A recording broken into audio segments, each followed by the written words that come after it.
good morning, good afternoon, and good evening to all our speakers, chairs, and the wonderful audiences in different parts of the world. Welcome to this 300th episode of ACNS webinars.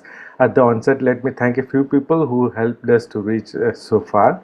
First and foremost, I would like to thank our very honorable president of the ACNS, Professor Yoko Kato, who was the sole inspiration for starting these educational webinars. She has been our guide and mentor who persistently devoted her time for the success of these landmark educational webinars. The second person to whom I am indebted is to our Honorable Vice President, Professor Shubin, whose relentless support has ensured us the state-of-the-art speakers from China and also enabled us to reach the far and wide world of neurosurgery across the globe. And of course, it is not a one-man's job. It has been possible only because of the support of wonderful colleagues, my co-host Dr. Libun Singh from Malaysia, also Dr. Ben from Hong Kong, and Dr. Joey Sam again from Malaysia, and all the wonderful members of the ACNS Education Committee. We are also extremely grateful to all the world-renowned speakers who took out their precious time and presented their work to support the educational initiatives of the ACNS. And last but not the least, the overwhelming support of the audiences from across the globe who keep us inspiring to do more. Coming back to today's event, the speaker for the first session of today is our honorable guest from India, Professor Shiva Shanmugam Dandapani. Professor Dandapani is a professor in neurosurgery in the Postgraduate Institute of Medical Education and Research, Chandigarh, India. He is specialized in minimally invasive and endoscopic brain and spine surgery encompassing pituitary, skull base, cerebrovascular, degenerative spinal tumors, and trauma. He has around 160 reviewed publications and 13 Best Papers awards to his credit. He is an invited faculty to various workshops and conferences in India as well as abroad. We are extremely honored to have him today at our webinars, and today we will be talking about endoscopic endonasal versus cranial keyhole surgery for giant skull-based tumors. The speaker for the second session of today is a man who needs no introduction to you all. He is one of the most famous faces in the field of endoscopic skull-based surgery, a leading giant, Professor Juan Carlos Fernandez Miranda. He is the Chief of Skull Base and Pituitary Division, Surgical Director of Brain Tumor, Skull Base and Pituitary Centers, Director of Neurosurgical Training and Innovation Center at the Stanford University Medical Center, California, USA. He is the co-founder and Vice President of the International Rotan Society, and he has more than 250 publications to his credit, and he has been honored with several awards and accolades from all over the world for his outstanding contribution to skull-based surgery. We are extremely honored and grateful to him for accepting our invitation to be a speaker at our webinars, and today we'll be talking about endoscopic pituitary surgery, state of the art.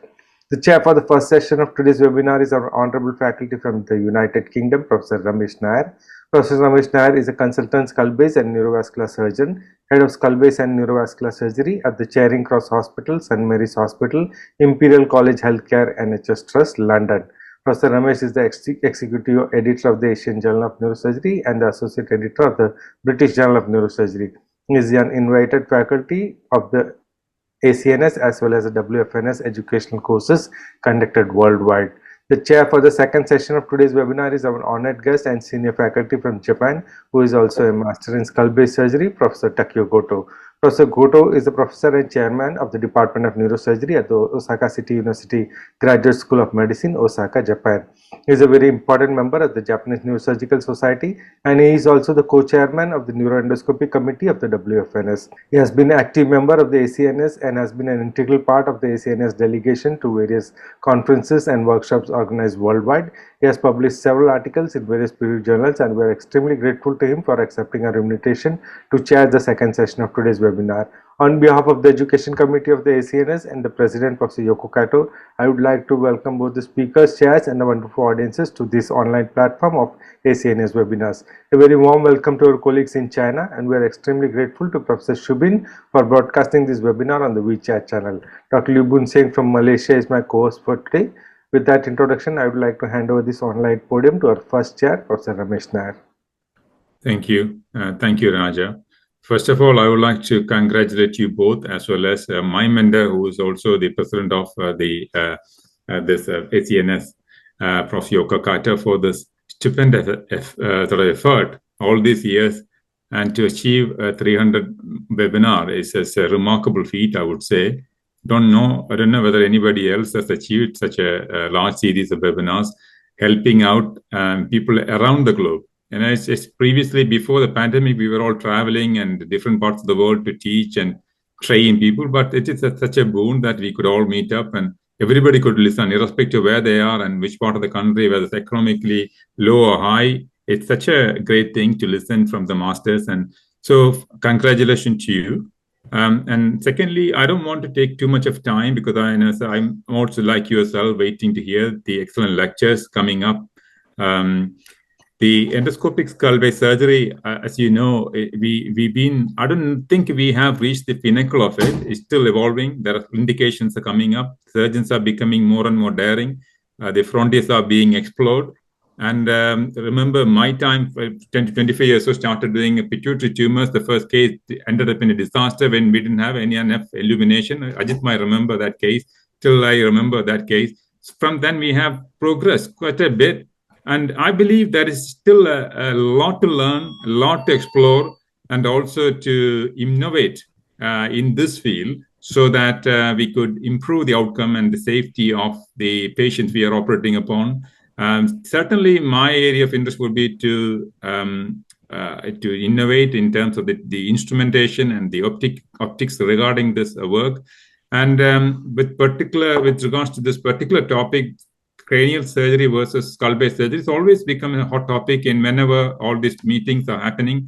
But when people do both, we know that there are a subset of patients will be absolutely suitable for a minimally invasive approach, and it really helps them. And we know that such indications are there, and you cannot really write it away, whether it be a craniopharyngioma or a meningioma or other vascular lesions. And vascular lesions are not being talked upon these days, but that will come into vogue in course of time, which I'm certain. So I don't want to take too much time, and I would like to hear Prof. Dandamani, who is at PGA Chandigarh, and I'll hand over this mic to Prof. Dandamani to start this talk. Thank you, sir. First of all, I would like to thank ACNS, Dr. Raja Kuti, and the whole team for achieving this great milestone of 300 webinars. And I would like to thank Professor Goto for sparing his time, as we heard that the whole day he was busy in another program. But we are grateful to him to be a part of this. And also I am grateful to Professor Ramesh Nair, sir. Despite a family get together and he is so busy, but still he took time to be with us. So I'd like to thank all of you, and I would like to share my screen and share our experience on the differences between endonasal endoscopy and transcranial keyhole for giant skull-based tumors. Whenever we talk about deciding on a particular approach, especially for giant skull-based tumors, which are so common in developing countries, understanding the plane of the tumor is very, very vital, because different tumors arise from different anatomical arachnoid planes. Understanding that arachnoid plane helps us in deciding and optimizing the plane to get the maximum benefit for the patient. So this is the diagram given in the classic Yesargil book, which has been flipped upside down. As you see, there are some tumors which are extradural. These are extra diaphragmatic pituitary tumors, and sometimes the tumor is extra arachnoidal. These are meningiomas arising in near the tuberculum sellae area. These are in the intradural but extra arachnoidal plane. And there are some tumors which are intra-arachnoidal, like craniopharyngiomas. So I would like to show how the plane becomes very vital. Now, when we look at the sagittal arachnoid plane from Seeger et al., we know that craniopharyngiomas arise from this area. This is the infundibulum, pituitary stalk. So they always embryologically arise from this area. So they may be infradiaphragmatic, then they may be suprasellar, or they may be going into the third ventricle, or they may be in the suprasellar cistern anteriorly or posteriorly. So the key is craniopharyngiomas are always intimately related to pituitary stalk, infundibulum, and the third ventricular floor. Okay, why this is very important? When something is intimately adherent to the under surface of the third ventricular floor, we need to understand that the optics and visualization from below cannot be surpassed. I'll show some illustrative videos. And when we talk about meningiomas of the tuberculum cellae, they are extra-arachnoidal. And most of the tumors, they are infra-chiasmatic, or sometimes they are anterior to the chiasm, but they may displace the chiasm. But most of the tumors, when they are on the under surface of the optic chiasm, so dissecting the tumor from the chiasm and preserving the blood supply to the chiasm, again it can be there for craniopharyngiomas also. So looking from below will have its own advantages. So there are plenty of articles which describe why endonasal endoscopy is optimum or good for tuberculum cellae plenum meningiomas, and also for craniopharyngiomas.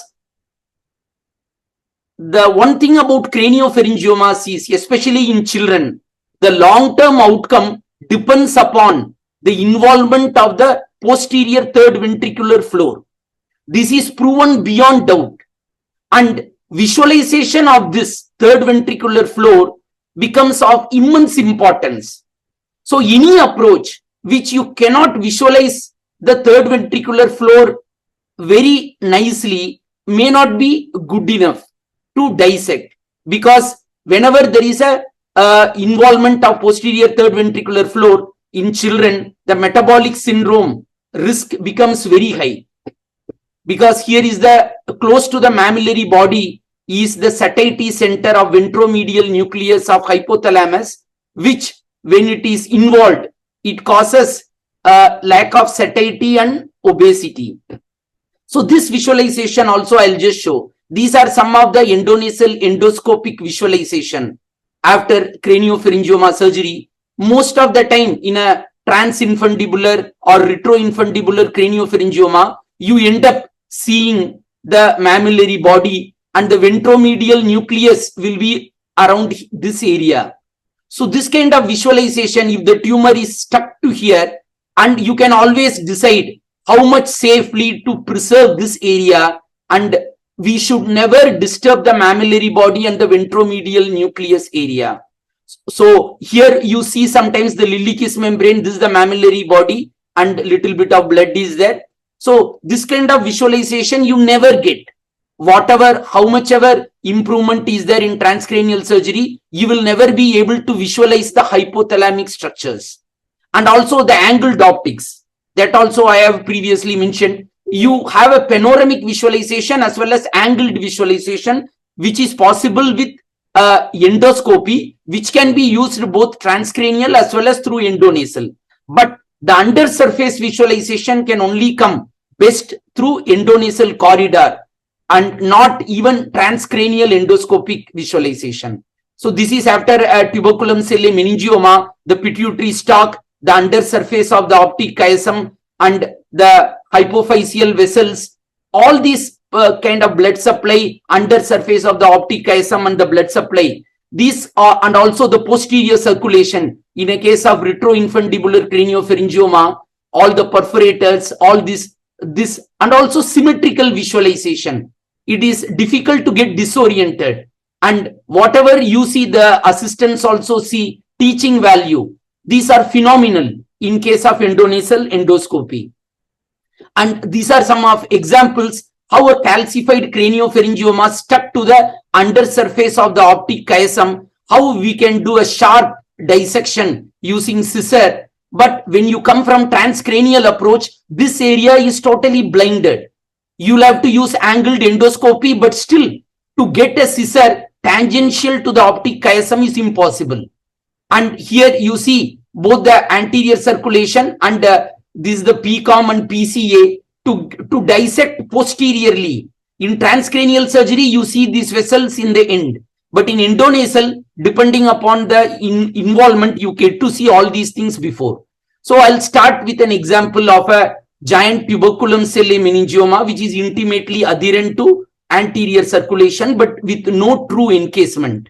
So as you see, the main thing is this tumor, though antero-posteriorly has a dural tail, but coronal image, the base is not that broad. So it is a very good case. So you directly reach the tumor and symmetrically, and all the blood supply of the tumor comes from below. So as through this approach, you are devascularizing. When you are doing durotomy, automatically the tumor gets devascularized.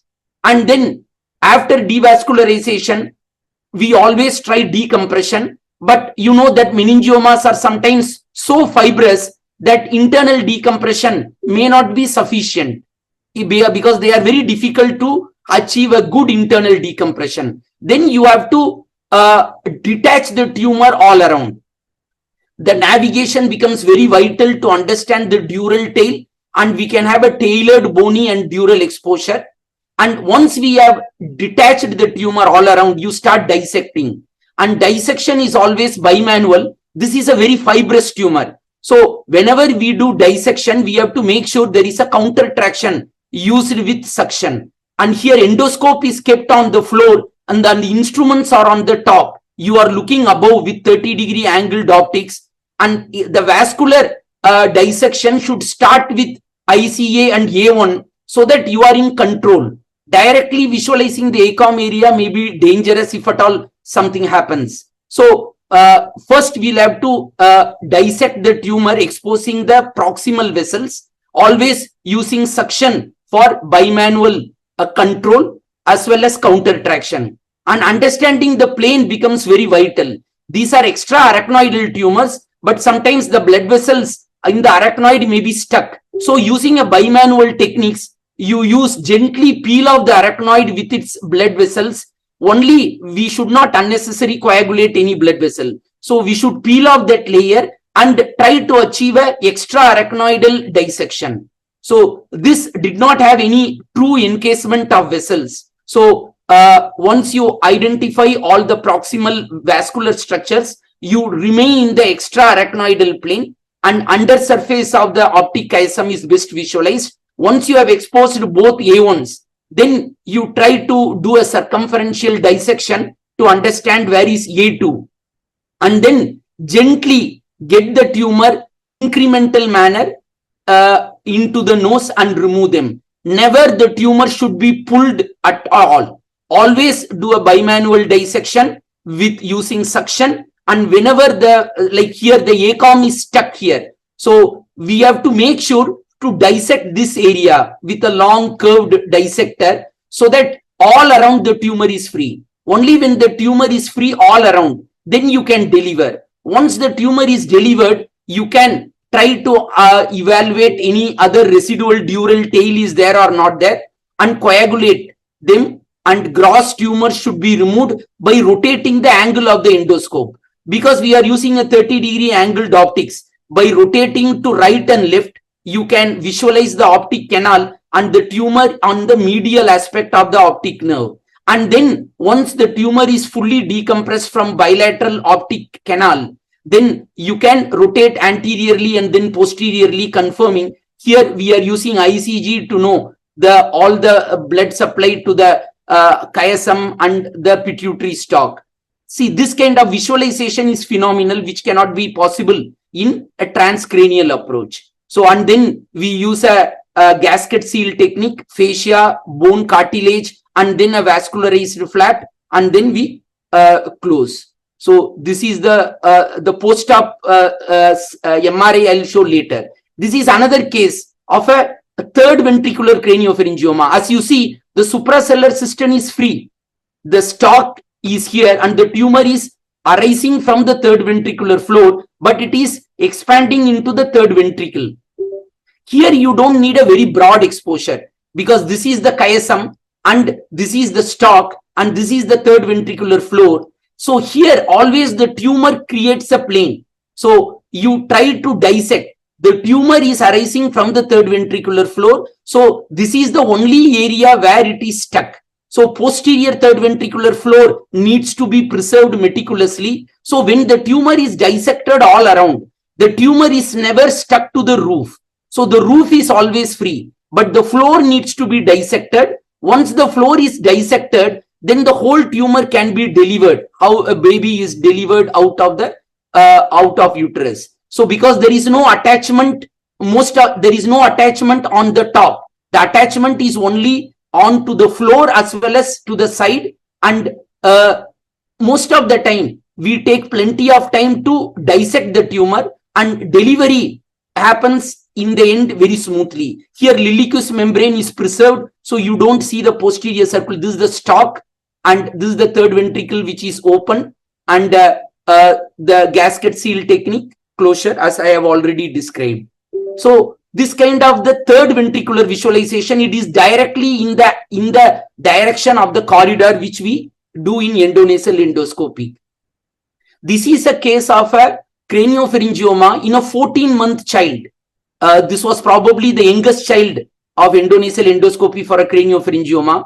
This was a cystic craniopharyngioma, and we didn't want to do any aggressive resection because this child was very small. So initially we decided that we did the intercarotid distance measurement and CT angiography was assessed. Then we decided that we will do an extra-arachnoidal resection of a craniopharyngioma by going, though the sphenoid sinus was conical.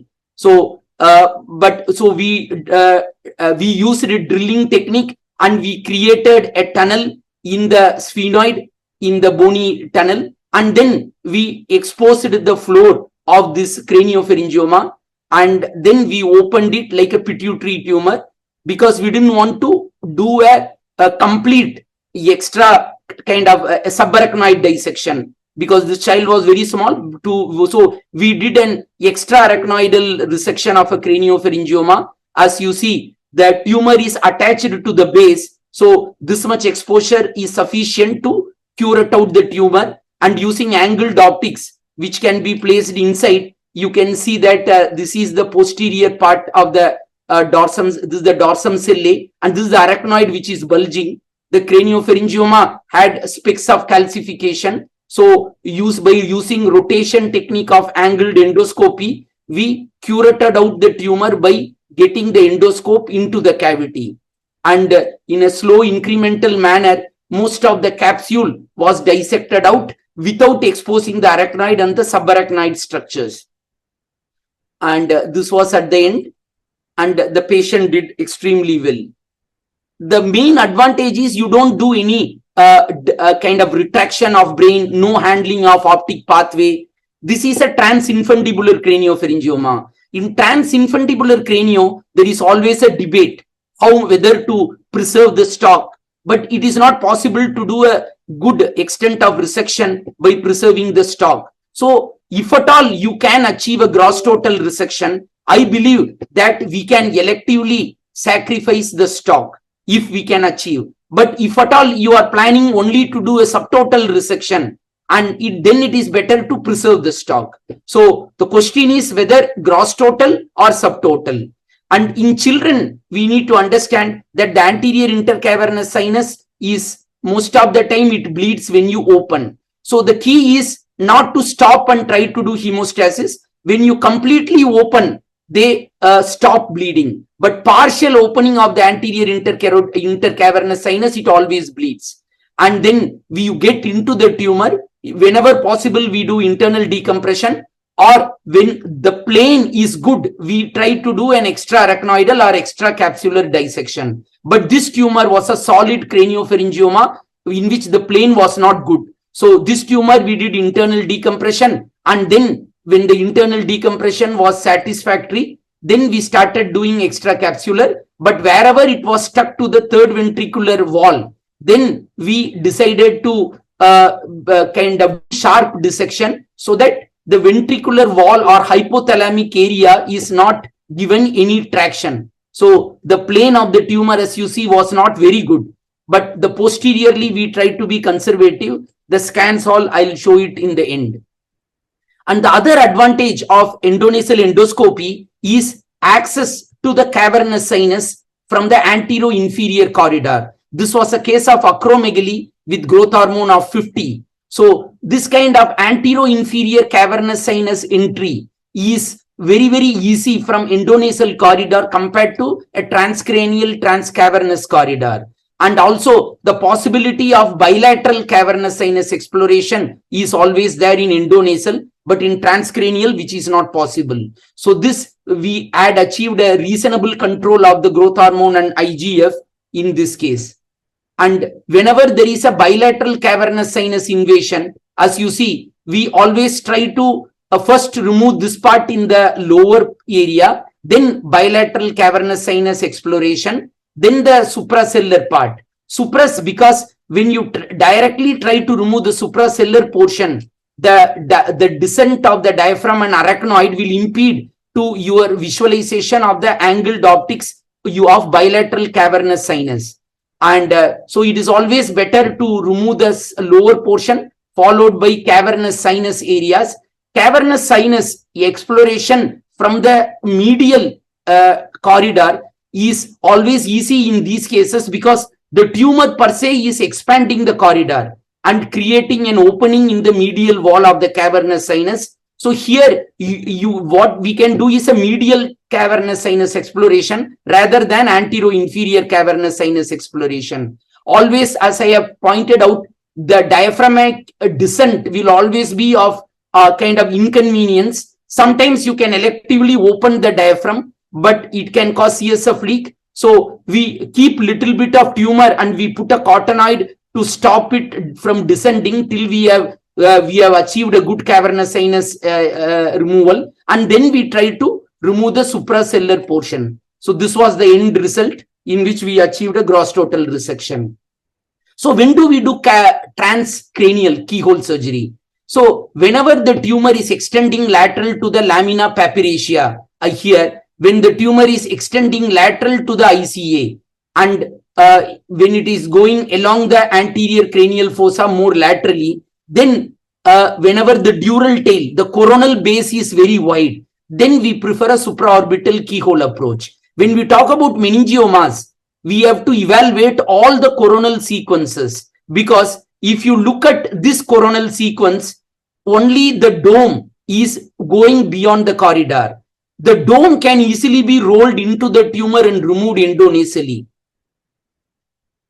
So, but the base, the tumor base, which is shown in red oval structure, this can never, this is superolateral to the optic canal. So this part of the tumor can never be rolled in endonasal endoscopy. So this is the area where we believe that a transcranial supraorbital keyhole is better. So the principles of keyhole approach are well described. We need to have an optimal skull base exposure so that unnecessary convexity exposure and brain handling can be avoided. And the great disadvantage is you cannot have a widely different surgical trajectories.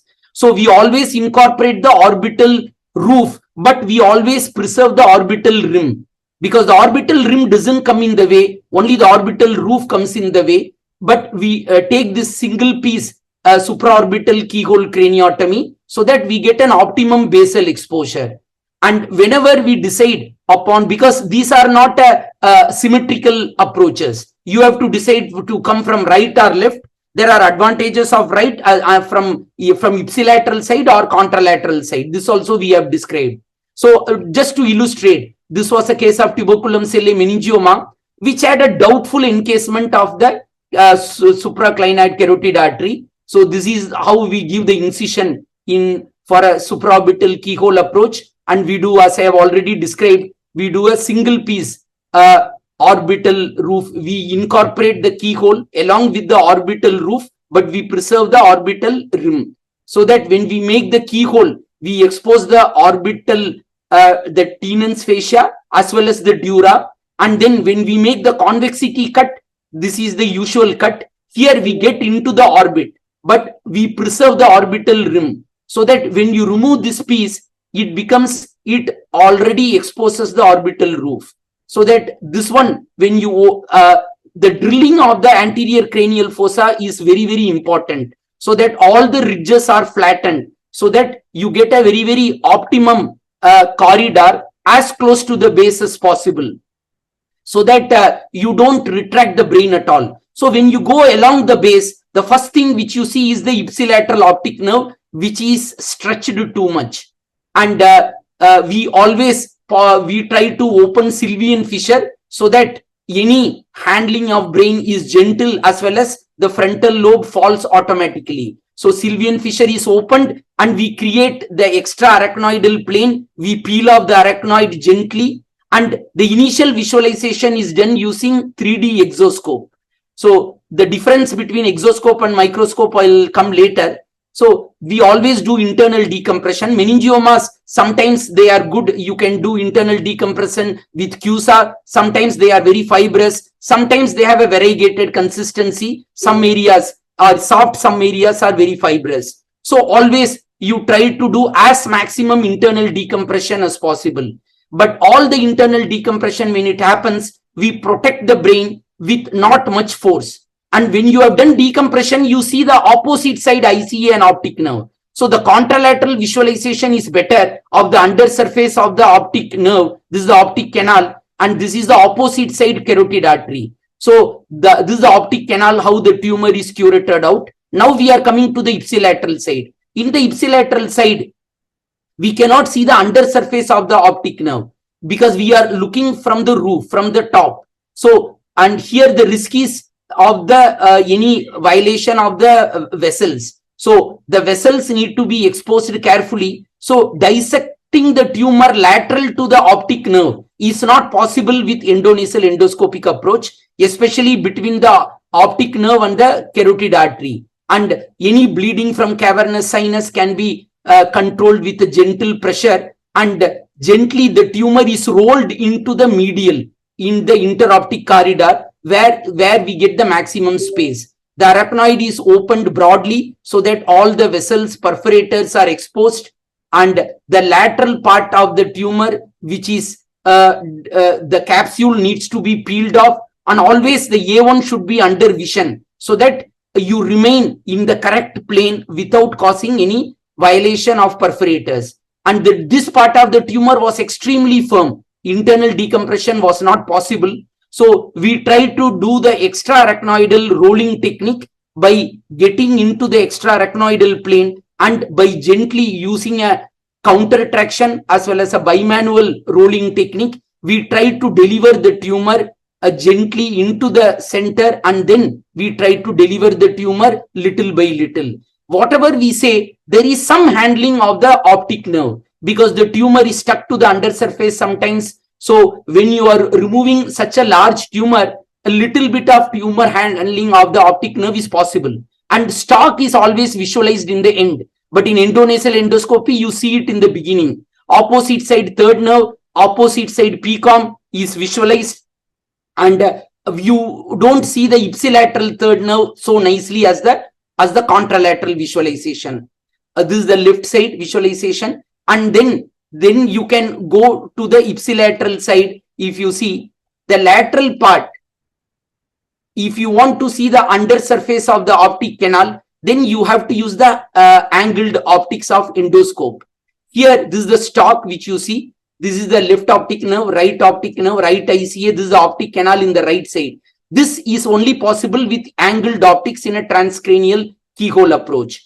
And this part which is going, which is dipping into the over the diaphragm sellae, we need angled bipolar to to fulgurate the dural tail.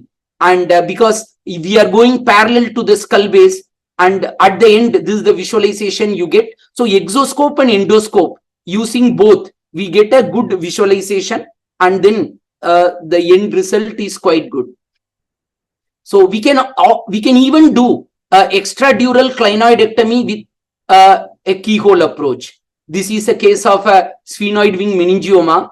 The keyhole technique is similar, slightly lateral, and then we do extensive drilling of, we expose the temporal dura also, and then extradural clinoidectomy also can be done with a keyhole approach. So this is similar to what we do with a conventional transcranial surgery, and this is the exposure. Once we have done extradural clinoidectomy, then you go inside, do internal decompression, then rest of the surgery is similar. This visualization is under microscope. And then at the end, we used the angled endoscope. As you see, microscope has its own advantages over exoscope, but in the end, the visualization with angled endoscopy is phenomenal. This is after doing a good decompression, dissecting the tumor which is lateral to the optic nerve. This is the carotid artery, and this is again coming to medial peeling off of the tumor under surface of this thing. And here we are using the angled endoscope. This is the optic nerve under surface. We can see this is the carotid artery, the carotid bifurcation, third nerve you see. So this kind of visualization lateral under surface we can only do with angled endoscopy. So then we can do excision of the falciform ligament. This is at the end result of this patient. So exoscope and endoscope has its own advantages, but the difference compared to microscope is both the things visualization can be in a two mode. Both the pictures can visualize. As you see with this, the angled optics where you see the pituitary stalk better, but when you are doing 0-degree 3D exoscope, you are not able to see as nicely. And then you are the visualization of the ophthalmic artery. This is the ophthalmic artery getting into the optic canal. This is the carotid artery. Here you don't see this at all in the 0-degree visualization. You only see it with an angled optics. So these are the advantages of using a hybrid method of doing both. Angled endoscopy is very relevant because in keyhole you come along the base. In a conventional surgery, you come from the top, so it is very easy to go to the base. But when you are coming along the base, it becomes difficult to visualize this area. So angled endoscopy becomes essential for these tumors. So the difference between microscopic and exoscopic endoscopic visualization is, see, microscopic visualization is excellent resolution, but the depth of field is very shallow. It is like taking a portrait mode picture. You don't see the foreground, background equally well.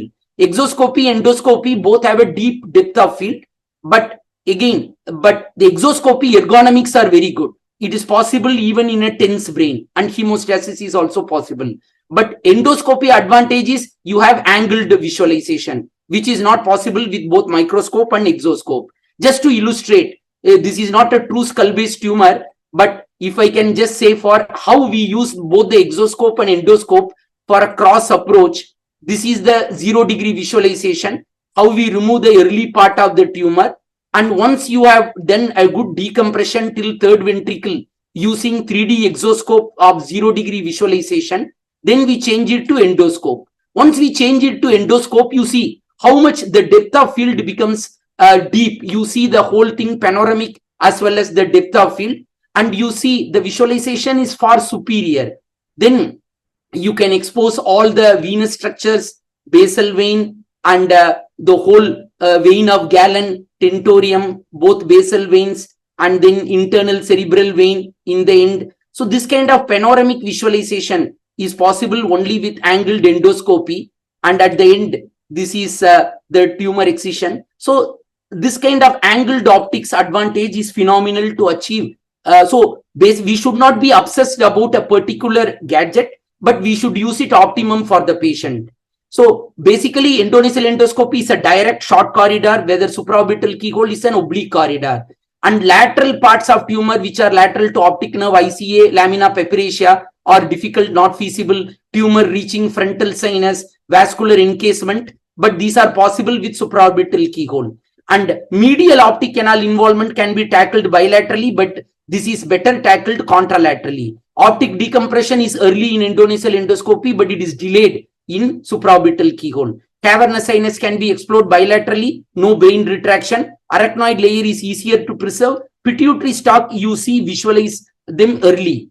So just an example, this is a case of McCune-Albright syndrome. Here you see that there is severe hyperostosis. So here any surgery will be difficult, whether transcranial surgery, because coming here and removing the base of the tumor becomes extremely difficult.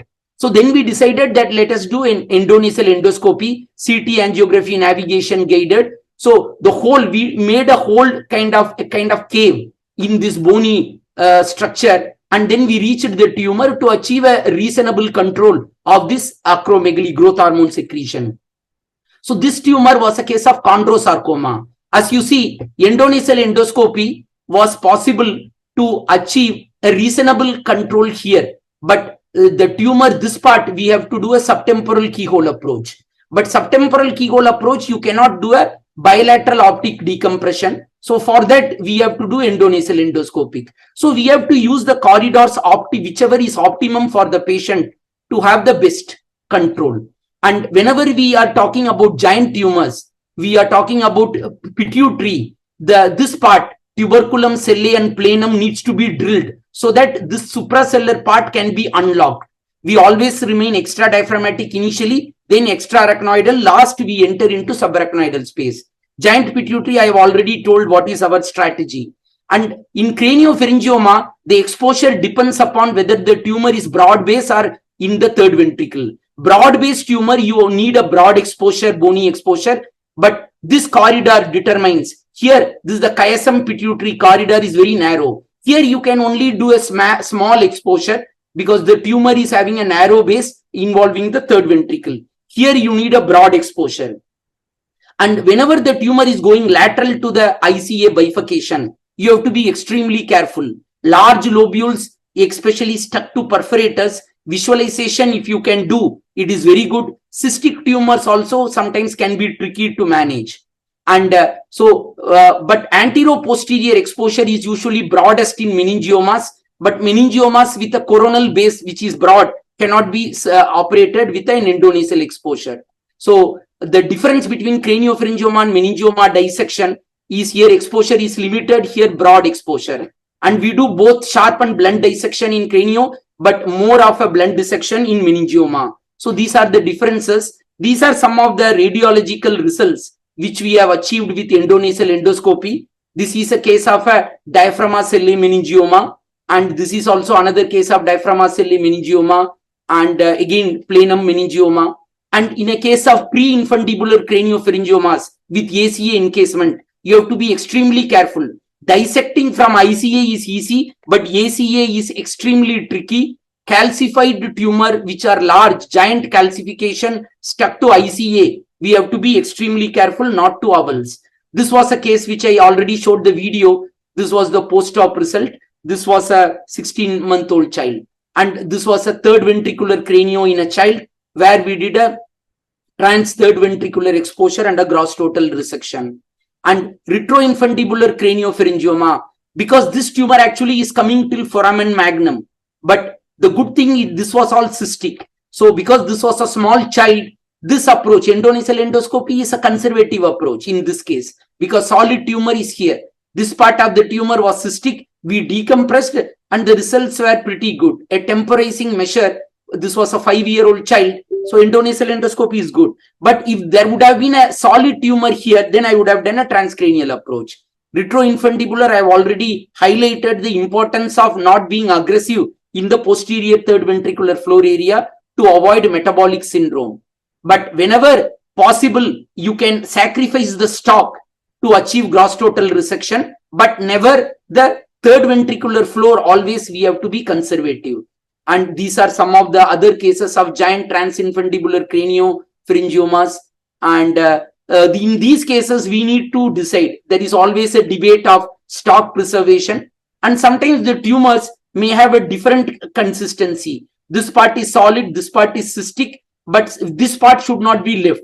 This also should be removed. Otherwise, this will become a big residual which can grow again. So this is again a transinfundibular cranio. And these are some of the solid cystic craniopharyngiomas. We always try to preserve the third ventricular floor and stalk, depending upon the extent of resection we are planning. Pituitary tumor with subarachnoid invasion, we have to be extremely careful. And only if the visualization is good, then you can proceed with gross total resection, or better do a combined approach. Small lobules can be easily removed, but still there may be a vessel here. So unless you use angled optics to visualize, this is extremely dangerous, but it is possible. When you use angled optics, you can achieve a gross total resection, even when the tumor is going lateral to the ICA bifurcation. And cavernous sinus invasion, I have already highlighted our strategy, how we get into the tumor depending upon the corridor. Either we do a medial transcavernous approach or we do an anterior-inferior transcavernous approach. And whenever we want to do a lateral approach, we always use transpterygoidal exposure. And we always use fat packing, and fat suppressed MRI becomes very essential. And some of these multilobulated tumors, or maybe even the small lobule is stuck to the both A2. So we have to be careful to visualize and dissect them carefully before removing. These tumors do not have a good plane. Understanding the plane of the tumor becomes very vital. Sometimes you take a conservative approach in giant tumors to make sure that the patient outcome is good. So it is all depending upon the intraoperative consistency as well as the plane which we expect. Sometimes we choose to give gamma knife radiosurgery, and we try not to go if the tumor plane was not that good. And these are some of the other giant tumors, pituitary tumors. Infradiaphragmatic cranio, there is no debate. Endonasal endoscopy is far superior. These are the tumors I have already highlighted. When it goes lateral dural tail, we always do a supraorbital keyhole approach. Like most of these cases, you cannot see any brain handling at all. So, and there is no signal changes in the postoperative MRI, indicating that brain retraction has not been much. You see so much edema, but postoperatively, it is very difficult to know which side we have gone in. In these tumors, though this is better removed endonasal endoscopic, but the lateral dural tail was there. So we did endonasal, so we did a supraorbital keyhole in these patients. And again, this is a case of olfactory groove meningioma going lateral and middle clinoid meningioma. So these are the cases which we obviously choose a supraorbital keyhole approach. And this was the video which I showed initially, suspected lateral encasement of the carotid. And when I had analyzed the last few meta-analysis, I noted the visual improvement is better with endonasal endoscopy compared to supraorbital keyhole. This is specifically supraorbital keyhole, not transcranial surgery. And visual deterioration chances are also more with the transcranial approach compared to endonasal endoscopy. But gross total resection rates are better for craniopharyngiomas in endonasal endoscopy. The DI rates are better, recurrence rates are better, but in meningiomas, the extent of resection is slightly better with supraorbital keyhole. Of course, there is CSF rhinorrhea, and this is the results published from Schwartz et al. Describing how to choose the approach optimally. So both of these minimally invasive approaches have their own advantages. Individualistic assessment and own experience is to be considered. So these are the kind of various literature I have used for the meta-analysis results. Thank you. Thank you. Thank you, Professor Dandamani. I must congratulate you for this beautiful talk. You have given us an overview of the endoscopic as well as the transcranial approaches. And as you mentioned, it's so important to select your patients wisely and just do not have a dogmatic view that because you do endoscopy, we just go out with the endoscopy for all the cases. That's not the case. And I'm glad that you started with the cisternal relationship of tumors, how it decides your approach and how to strategize depending on their origin, and which is so important. I often talk about it in terms of the origin of the tumor, and its relationship to cisterns determines the way you approach these tumors. Also, the advantages of an endoscopic approach and the pros and cons of both approaches you have described very nicely, and it's so important for the trainees as well as the younger neurosurgeons. One thing which I would like to emphasize from your talk is the fact that you mentioned about the optic canal involvement and how difficult it is to decompress the optic nerve from a transcranial route, be it a supraorbital or a lateral pterional or a modified pterional. You often find that in cases of meningiomas invading the optic canal, they often do it from the medial and inferior aspects. So when you come from the ipsilateral side, you find that you may have to move it. And the optic nerve vulnerability is so bad. Unlike some of the other cranial nerves, you just cannot move it. And when you do get a bad visual outcome. And obviously that is shown by this meta-analysis which we have described. And I obviously have seen in your videos that you have also done optic canal de-roofing, which I think it's probably important to mention, even though you may not have mentioned it. But I think it is an important step to improve the tolerability of the optic nerve so that you don't get a bad visual outcome. So when in endoscopic views, you attack that part of the optic canal involvement without moving the tumor, without moving the nerve at all. So so that is one point I wanted to mention. And the other thing which I want to mention is about the craniopharyngeal tumors. And you correctly said the wall of the third ventricle is a limiting factor. In some tumors, especially cystic tumors with enhancing wall along the inside of the third ventricle, it's probably a no-go. Often tumors rising from the supracellular space or the infundibulum, they tend to raise the floor up, and they often get gliotic and thinned out floor, and so that can be easily removed. And even though you may have to leave some material on the edges of the lateral ventricular wall or nearer towards the mammillary bodies, often they can be removed. But those tumors which are mostly inside and attached to the lateral wall, they often will have a major complication if you attempt to remove it. But overall, I think it's a very comprehensive talk about, and you've shown some difficult cases, including operating these sort of tumors in very young patients, which are obviously all of us know that very difficult, even with the navigation. And I think there is nothing much I would want to carry on with the debate about the stock and other things. But also, sometimes I wonder when I do a transcranial approach for skull-based meningioma, at the end, you've done it, you've taken a lot of time. And then at the end, you don't want to drill a hole in the basal skull, and you just want to avoid further complications. So in that aspect, when you do an endoscopic approach, that's the first thing you remove. You remove the base, and you remove the attachment of the tumor, and so that makes your surgery. So there are few points which sometimes prompt you towards doing an endoscopic approach for selected cases.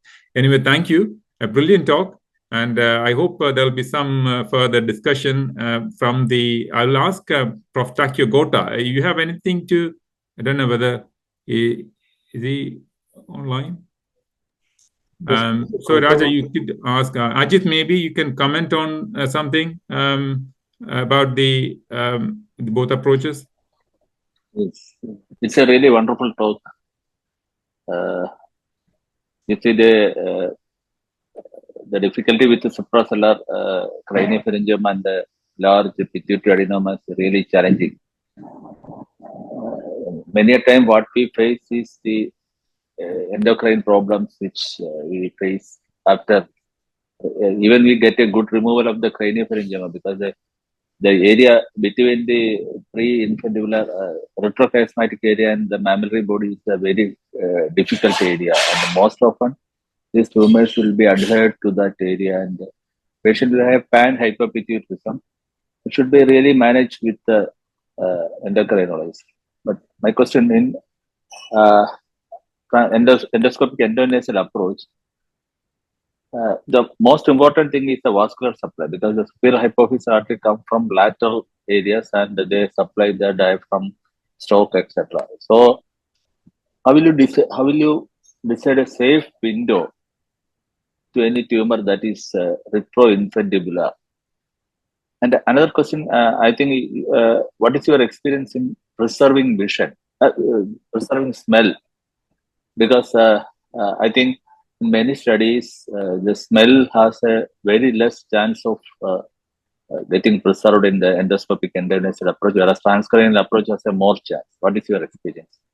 Sir, the smell is actually, it is because if you are aggressive in taking the flap superiorly, and we have to respect the septal olfactory mucosa. So preserving that, we had very, very few cases who had this problem.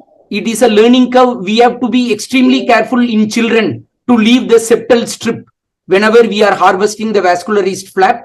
But regarding the dissection, we decide depending upon the tumor, because the craniopharyngiomas are all of different types. Sometimes the tumor is transinfundibular in the intraarachnoidal plane. Sometimes it is in the third ventricle. Sometimes it is in the supracellular cistern. So depending upon that, we try to dissect the plane, and all these hypophyseal vessels are all along the arachnoid layer. So we always try to peel off the arachnoid layer with the blood vessel to either side, and then try to do an extra arachnoidal dissection. And whenever the plane is very bad, then we do internal decompression, and then a conservative approach. When the plane is very good, we try to do an extra arachnoidal resection if possible. Yeah. What is your this about the pituitary transposition in preserving the what is your experience pituitary transposition? So we do Because transposition only in cases of retroclavial solid craniopharyngiomas, which are extremely rare. But most of the suprasellar craniopharyngiomas, whatever we do pituitary transposition, whether you do extradural, interdural, you always fiddle with the blood supply. So invariably, some damage is possible. So I try to avoid as much as possible to do pituitary transposition. But if the tumor is behind the clivus, if there is a solid portion, then I will try to do it, so that I try to go behind. And if the stalk is anterior and the tumor is wholly behind, then then it makes sense to do the pituitary transposition. Yeah, Ajit, I would like to add another point about the olfaction. In patients with intact olfaction in olfactory groove meningiomas, then my preference would be to attempt a transcranial approach in those cases, because the risk of losing olfaction in an endoscopic and extended endonasal approach is probably very high. So if you do a transcranial approach, you have a chance of preserving at least one olfactory nerve. Yes, sir. I totally agree with this, sir. Any patient with preserved olfaction in olfactory groove meningiomas, we prefer supraorbital keyhole approach. Yeah. Okay. Professor Takio Goto, you have any further comments to make? Thank you. I totally agree that the concept of the Professor Dapani. I also use subfrontal keyhole approach, but I select the approach transnasal or subfrontal keyhole based on the attachment of the tumor. So I totally agree with his idea.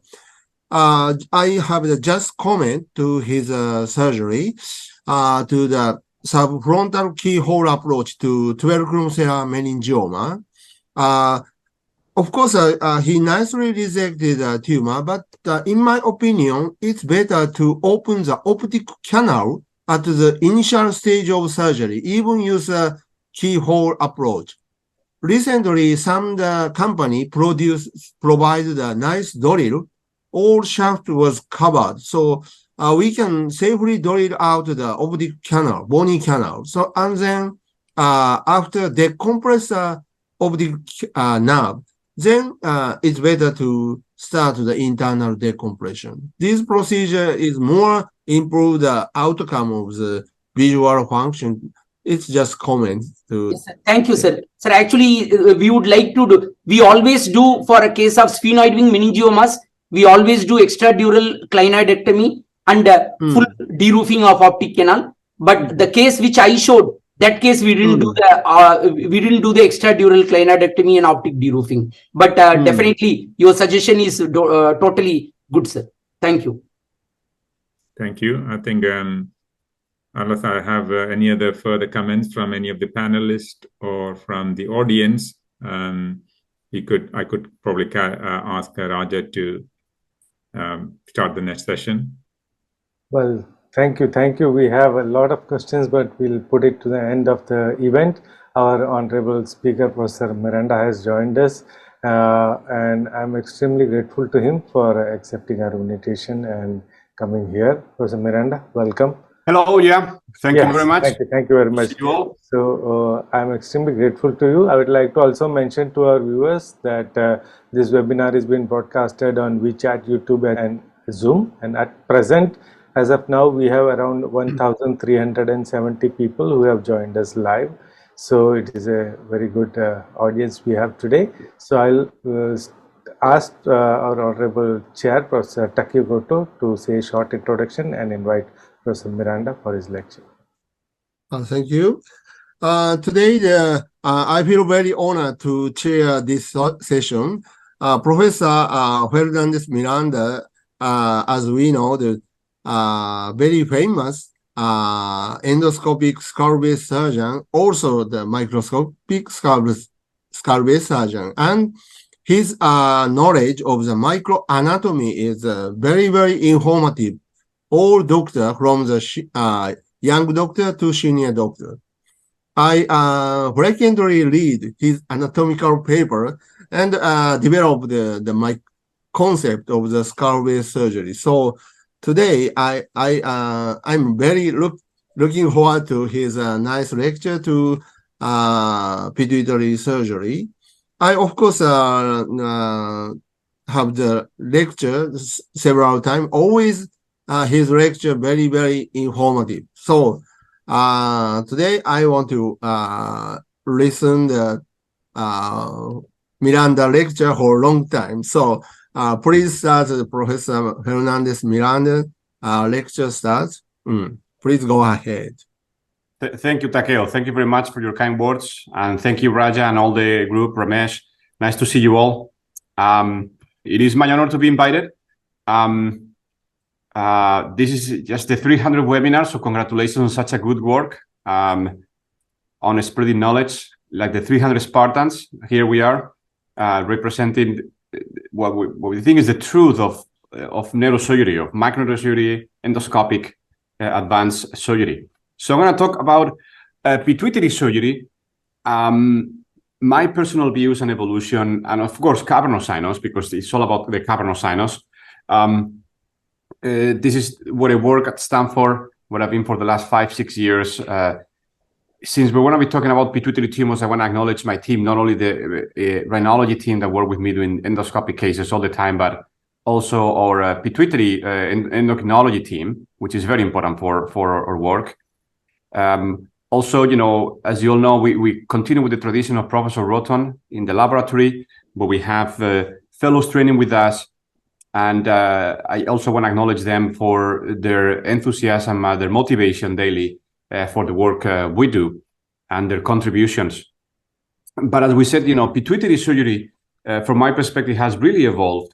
And from the standard microsurgical approaches to the endoscopic and endonasal approaches, I can say from my perspective that advanced pituitary surgery actually is a skull-based surgery. And this has really changed, because in the past, pituitary surgery was not really considered a skull-based operation. But I do think that it should be considered like that, not in all cases, but as you will see, in many of the cases that we do.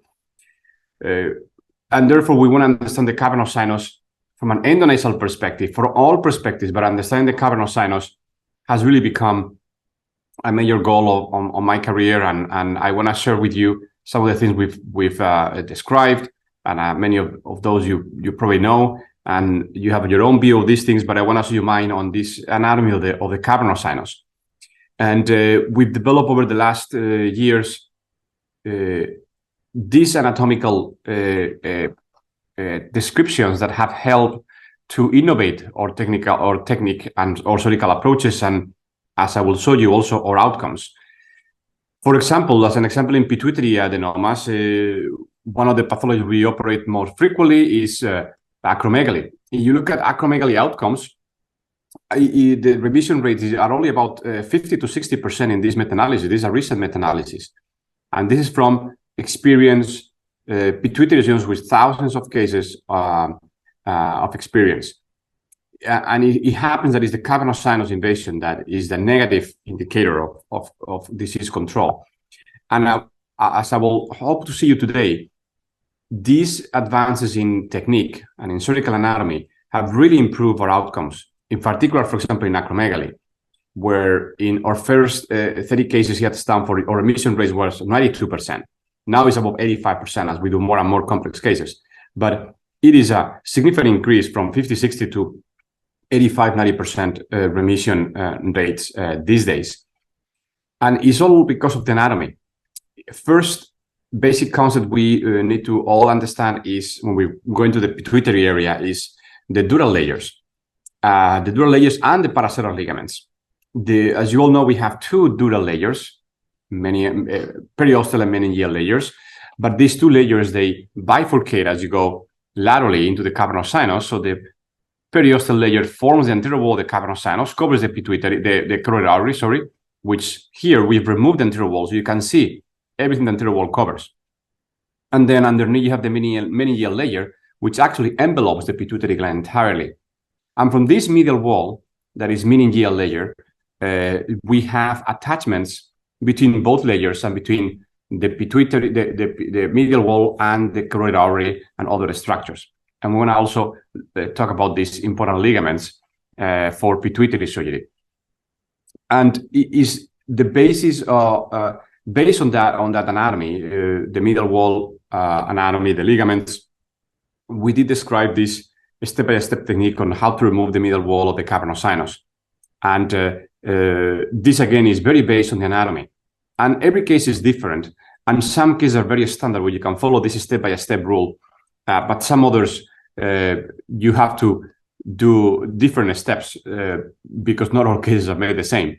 And some of them are really complex. But on a basic level, there are steps you can follow, disconnections you can do. Inferopalaceral ligament first, then along the posterior clinoid, then along the diaphragm, then along the carotidoclinial ligament to fully disconnect the middle wall of the cavernous sinus.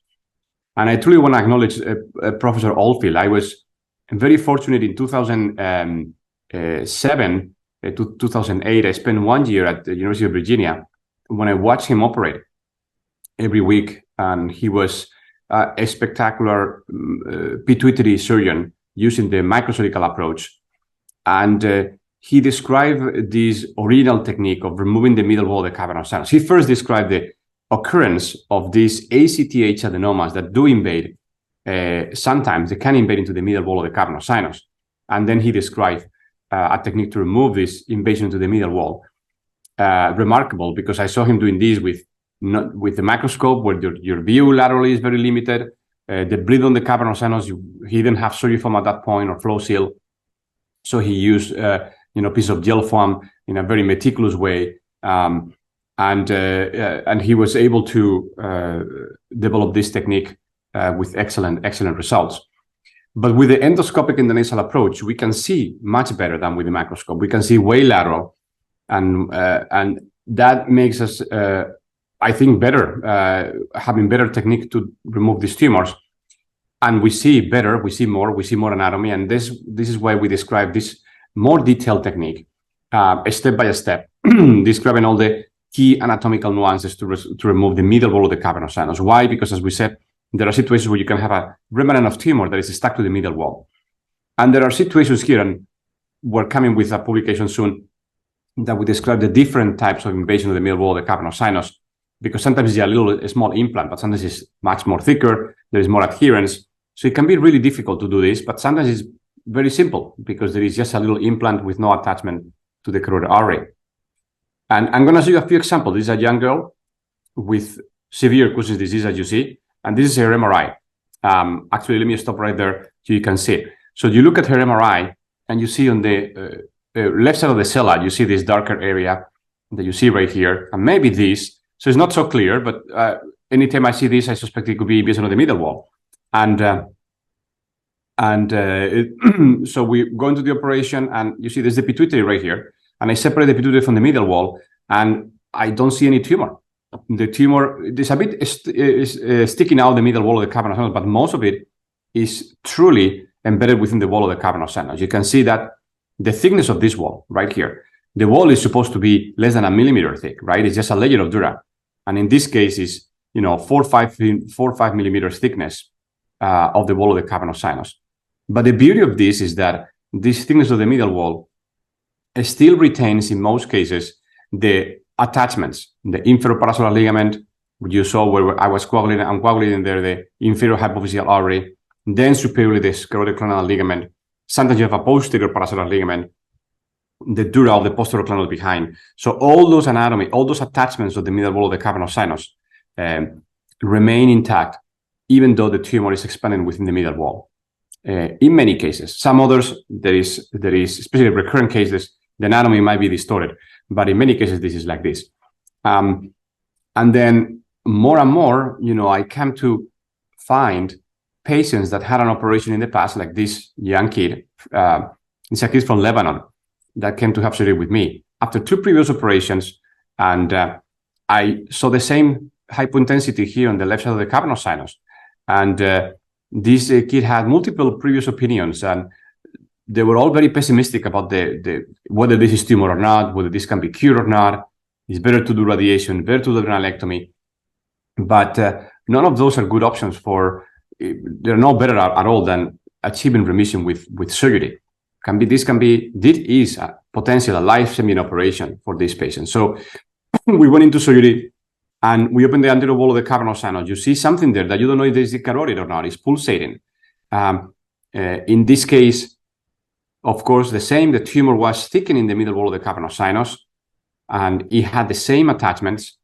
You're going to see inferiorly, that's posterior paracel ligament that we're transecting right now. And the inferior hypophyseal artery we also transected, and we removed that portion of tumor. And another patient that crashes dramatically, and is, to this date, he's in complete remission. You can see him here with complete change. And this young kid is now going to medical school and wants to become a neurosurgeon here in the United States, and I'm very proud of that and of him. So, and this is a case, the more you know, the more you see, right? And then this is a case that I did this case actually on Thursday, less than two days ago. And this patient had an operation a few years before by a very good surgeon, traditional pituitary surgeon, very experienced. The tumor was touching both walls, was removed, but the walls were not removed. The patient got in remission for 2-3 years, but then gradually started having a recurrence. And then look at the imaging. There is bilateral invasion of the middle wall of the cavernous sinus, both left and right. These hypointensities are tumors that are actually embedded in the middle wall of the cavernous sinus. So even a bilateral occurrence can have. I don't have the video because I did this Thursday, but this patient actually crashed yesterday night, and he's now in remission. So again, a very impactful operation. And with acromegaly, the same. I want to also show you a case like this. And with acromegaly, some of the things I've learned is that even tumors that do not seem to invade the cavernous sinus, this is a NOS1 adenoma. You would never expect a NOS1 adenoma to invade the cavernous sinus, right? Because it's just a NOS1. But in this case, you look at the imaging, here and here, that's suspicious for maybe invasion right here. If this is a non-functional adenoma, maybe the risk is lower. But we've learned that patients with growth adenomas, these tumors are more invasive. So this patient, I suspected potential invasion in the wall there. And look at the exposure there. I cannot overemphasize the importance of the exposure. You cannot do these operations, you do not have the proper exposure. And the proper exposure means fully removing the anterior wall of the cavernous, fully removing the bone that covers the anterior wall of the cavernous sinus, from the clinodal carotid up down to the paraclaval carotid, laterally always to the middle fossa and V2 prominence. So you really have to do a very wide exposure. You cannot do this with narrow exposure. You need to feel very comfortable exposing the carotid arteries and the cavernous sinus walls. But you see, I did one wall of the cavernous sinus, and then I'm opening this other wall of the cavernous sinus. This patient had bilateral invasion of the cavernous sinus wall. And as it happened in acromegaly, that you can see the inferior hypophyseal artery there, this patient had very tortuous, robust carotid arteries. So it can be difficult, tricky to really peel these tumors off the wall of the cavernous sinus. But often when it's a virgin case, not done before, the planes are very good and they are preserved, as we said. And if you understand the anatomy and you feel comfortable, you feel the ligaments, the attachments, you can really do an excellent resection in cases like this. This patient that also comes from Europe for surgery has IGF-1 normal already 5 years post-op. In addition to the wall of the cavernous sinus, some tumors, of course, they go beyond the wall and they go into the inside of the cavernous sinus. And to understand the inside of the cavernous sinus, years ago we described the compartments of the cavernous sinus. These compartments are defined based on the carotid artery, on the horizontal cavernous carotid, as you see right here. So there is a superior and inferior, and there is a posterior, and then there is a lateral. Superior and posterior sometimes can also look like the same compartment. Depends on the configuration of the horizontal carotid. Sometimes it's very vertical, and you have like a very large superior compartment that is the same. But the concept is important. Whether you look above the carotid, behind, inferior to the carotid, or lateral to the carotid, to find tumor or to identify tumor on your MRI. Because nowadays, we look at the MRIs and we use NOSP classification with these lines, which is been very practical and with us for many years. But as I'm going to show you, NOSP classification really fails in many tumors. And it doesn't apply the same if it's a functional tumor or non-functional tumor, especially if it's growth hormone adenoma, for example, or prolactinoma. So it's not that reliable. And it doesn't inform the surgeon that much. It's much more informative, in my opinion, to understand which compartment is the tumor compressing or invading, because that orients you where to go in surgery. For example, the superior compartment, we describe this again above the horizontal carotid. And the things I need to look for when I work in the superior compartment are three structures that I always worry about. One is the clinoidal ICA, on what we call the clinoidal triangle of the carotid. This we can identify right here. Then the intercranial ligament, and behind the oculomotor triangle. So we have one ligament, intercranial, and two triangles, clinoidal and oculomotor. And you can follow tumor into those areas and remove it. We're going to talk a little bit about the clinoidal space in a second, which is joins the superior compartment. But this is the superior compartment where you can find tumors. You can look at sagittal view, this above the carotid artery. This is superior compartment. Then is posterior compartment, which is a compartment that is being forgotten. It's not even considered in the NOSP classification. And we have many tumors that invade behind the carotid artery. If they go behind this short vertical segment into the carotid, the upper limit is where the posterior is located.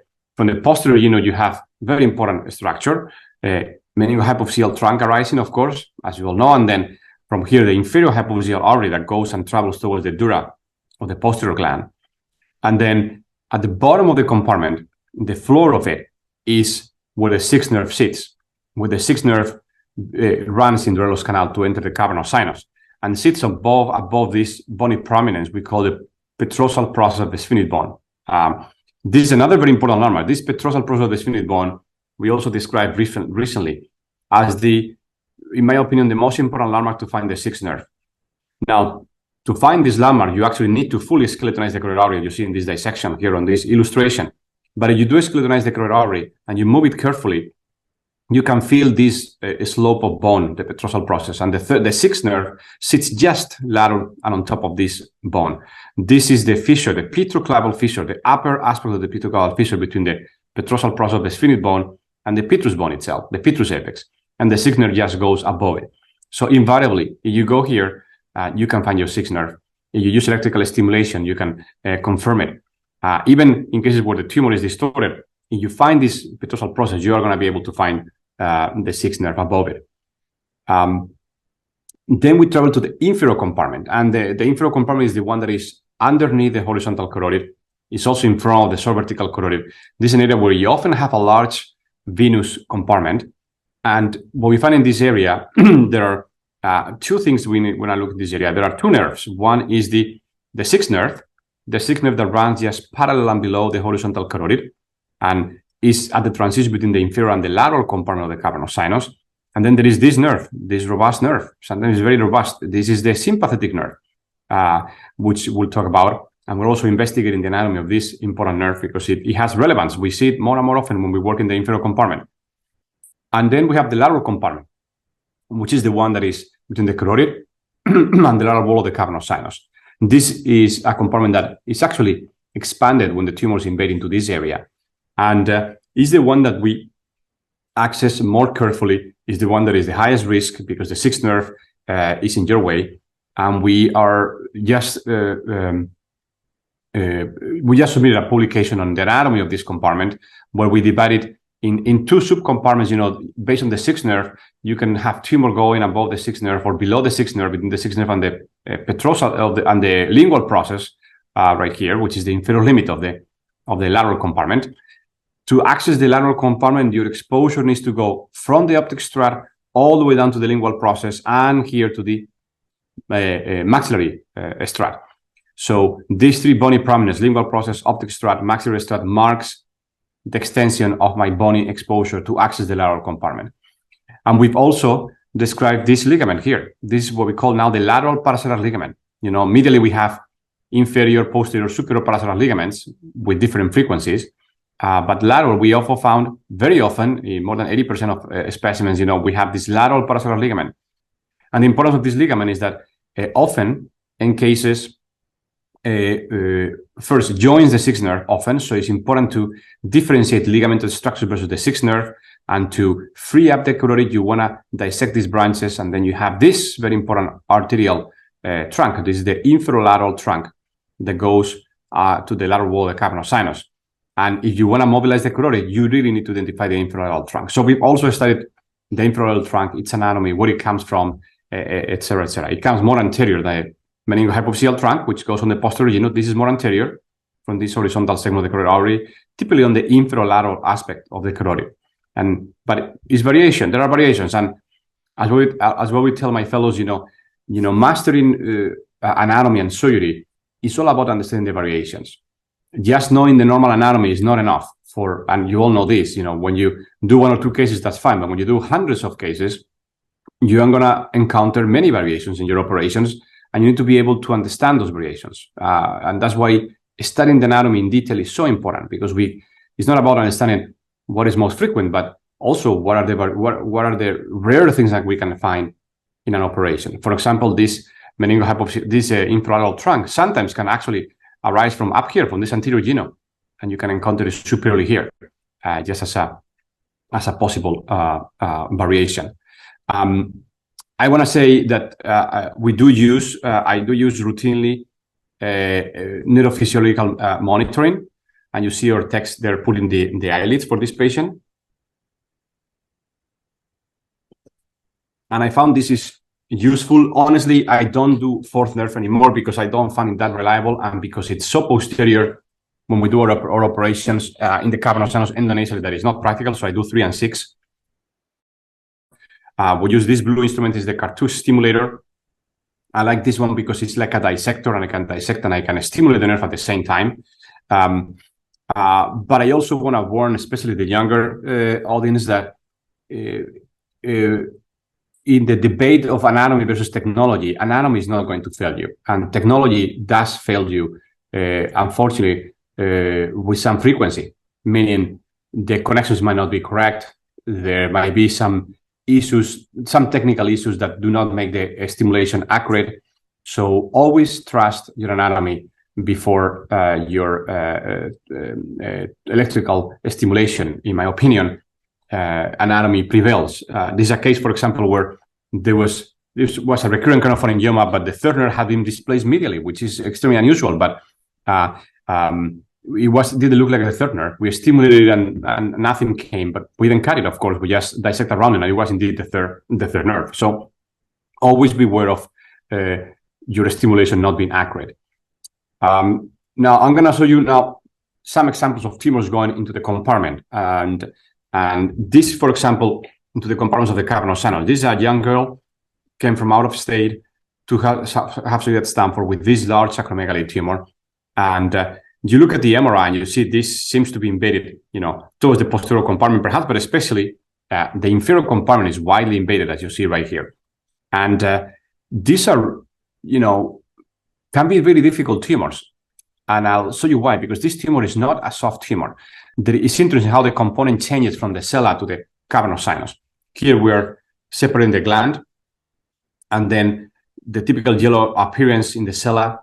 I've removed all the tumor in the sella, but I go into the cavernous sinus, and the cavernous sinus is extremely fibrous. It is very fibrotic tumor. And it's fibrotic also, funny enough, you see there's a ligament, that's carotid ligament.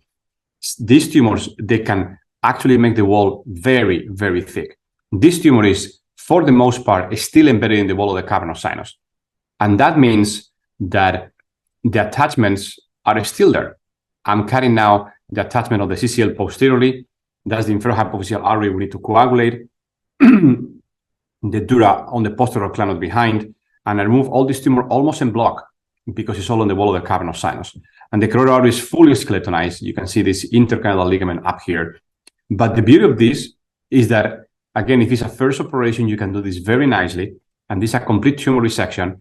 This patient with a tumor that was very difficult to get complete remission, she's in complete remission more than a year after after surgery for a co-secreting prolactinoma and growth hormone adenoma. And this actually was one of these aggressive subtypes, acidophil stem cell subtype, which are more aggressive. Again, fibrotic tumors. This is another patient. Patient is from Israel. Previous operation there, he was sent for radiation, but consulted with me. I told him, this is a tumor we can operate. We can remove this tumor entirely. He was indeed fibrotic, but this was not embedded in the wall of the cavernous sinus. It was into the cavernous sinus, but still we were able to gradually dissect this tumor and fully remove it. You can see we use indocyanine green to identify the carotid artery to make sure I'm not leaving any tumor in there. Also to identify the gland. You can see the vascular supply on the gland very nicely. And this patient is in remission from his operation, from his tumor. And I'm doing more and more of these patients that come to have surgery for residual tumors. This patient had all this was operated out of the state also, in a different state in the other coast. And then this tumor, you see, had this component into the cavernous sinus. And the surgeon judiciously, because it was not up to his expertise, left the tumor within the cavernous sinus right here. And the patient, you can do radiation for that. It's definitely an option. We can discuss about that. But if you're confident, you can do this operation also and remove that tumor. We did this as live surgery. There's a middle clinical process. Last year in the course we organized at Stanford every year for endoscopic endonasal techniques. And in this case, we're directly going to the cavernous sinus. And this is in the inferior compartment. And this nerve you see here, this is the sympathetic nerve, the carotid nerve or sympathetic nerve that joins the sixth nerve. And this lateral is the sixth nerve right here. Sixth nerve, sympathetic nerve. So we're truly in the inferior compartment, ICG. So short vertical carotid, sixth nerve, sympathetic nerve. This tumor was embedded with the sympathetic nerve fibers. And interesting enough, this is with permission of the patient. I want to show you her face. And then look at her eyes. You see she has a mild post-ganglionic Horner syndrome. There is a little bit of ptosis and a little bit of meiosis. Patient didn't even realize. My fellows around them didn't even realize, or residents didn't, but I realized that she had a mild post-ganglionic syndrome that actually resolved in post-op, 2 weeks or so post-op, with really no relevance, a patient with normalized IgA1 levels. And another tumor, more invasive, also acromegaly, co-secreting tumor. Also we did this year, actually, for our course. I did this also live surgery for this patient. You see this patient had previous surgery at 2019. There is a lot of tumor into the cavernous sinus. And this patient is with severe acromegaly. And now this is a different animal. This is a soft tumor. And then we work on the superior and posterior compartments. This tumor is embedded in all compartments. And now, except lateral. And then we're working in the inferior compartment. And again, you see that robust. This is, again, another sympathetic nerve. Very robust sympathetic nerve right here. But I have to insist because there is tumor underneath it. The sixth nerve is lateral. And I'm really trying to make sure I'm not having any residual. There you go. Look all the way there. And this is her post of day one with complaint of a little bit of double vision. But you can see her eye movements are practically intact. And in just a matter of weeks, this resolves completely. So you can work in the inferior compartment very safely for the sixth nerve.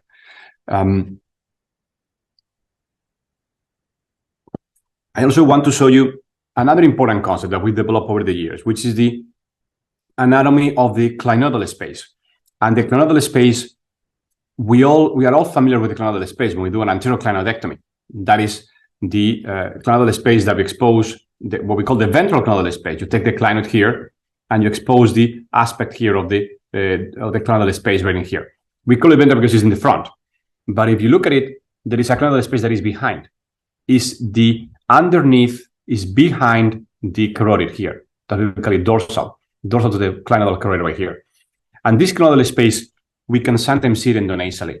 It all depends on the configuration of the CCL and where the CCL is attached to the distal ring or not. This is the proximal ring. And between the proximal ring and the distal ring, sometimes there is no space, sometimes there is a significant venous space. And this significant venous space is important because tumors can invade into it. And if you don't realize, you might leave tumor in this area around the distal ring. And the CCL needs to be transected to access this clinodal space. in this area right here, where tumors can invade. And I've seen this particularly happening with prolactinomas, something we are also investigating and we hope to report soon. But this case, for example, this is a patient with invasion of the lateral compartment, clinodal space, and in this case, even the ventroclinodal space. The clinodal space, you see, going is into the anteroclinal process in this tumor. This patient also from this actual patient came from Chile, from South America, to have surgery. And we enter first into the superior compartment. You see that is the dura of the oculomotor triangle up here.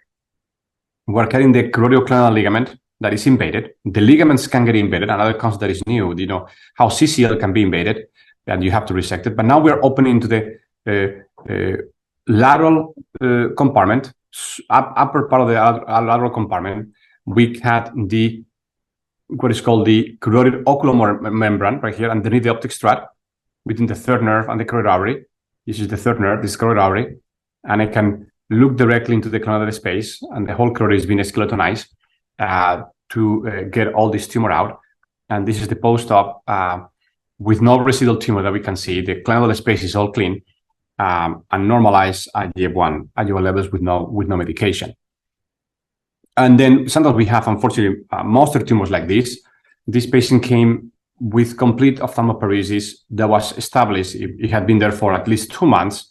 Patient with, you know, was not seeking care, probably not insured, etc. So they ended up coming to the emergency department late for care, but had this very big tumor and really bad retroorbital headache, some component of apoplexy and severe acromegaly, and a tumor that is invading the lateral compartment. And in this case, I can even be more aggressive because I don't have to worry that much about the nerves. Of course, I'm going to try to preserve them, but when nerves have been gone for such a long time, you don't have a lot of hope that they will recover. But I'll try, and I'll still try stimulation. So for a case like this, you know, we clean all the medial aspects, you know, but now we're opening to the lateral compartment. What I'm coagulating there is the infralateral trunk, and that is key so I can mobilize the carotid laterally. I stimulated just to see if I find the sixth nerve or not, and I didn't find it. There was nothing to stimulate in there. I did find the structure of the sixth nerve, but we did not find we could not stimulate it. It was not working. And now, as explained before, you have a compartment above and below in the sixth nerve, and in this case, the tumor is invading all over. There's invasion everywhere, and these tumors can track down along the inferior compartment, along the foramen lacerum, all the way to the lingual process, and expand that area around the pituolingual ligament. They can be really extensive. And now we're working above the sixth nerve into that superior compartment and superlateral compartment, and then we're into we're cutting now the proximal carotid oculomotor membrane, so we can mobilize the carotid even more. Always being gentle with the carotid mobilization. I've never had a problem with this type of mobilization, but you can have it. I heard of it, that you can have some embolic events, etc. But just being gentle. You're looking at the oculomotor triangle from medial now, so we can combine corridors on each side of the carotid artery to do a full skeletonization there. And this patient had, never recovered her cranial nerves, but he had an excellent outcome. Her IGF-1 levels normalized because we actually did radiation a few months after surgery. There was residual in the around the carotid artery, in the deepest portion of the capital sinus, even in the posterior compartment. But then with radiation, she went into remission of her IGF-1 levels. So as you see, all this anatomy is very relevant to do better surgery, but you also need better tools. And we developed these dissectors over the years. And I think having the right tools is very important to perform these operations. For example, this dissector set, we have angle knives that are safe. For example, they have a blunt tip and they have a sharp upper edge. So you can really cut the anterior wall, the cavern of sinus, and dissect around the carotid very nicely, cut those ligaments. We have straight dissectors that are great to dissect along the middle wall.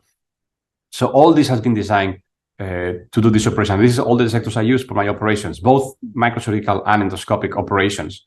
since I can extend it, I can make it very short for a microsurgical operation. I can make it longer for an endonasal operation, depending on what I'm doing.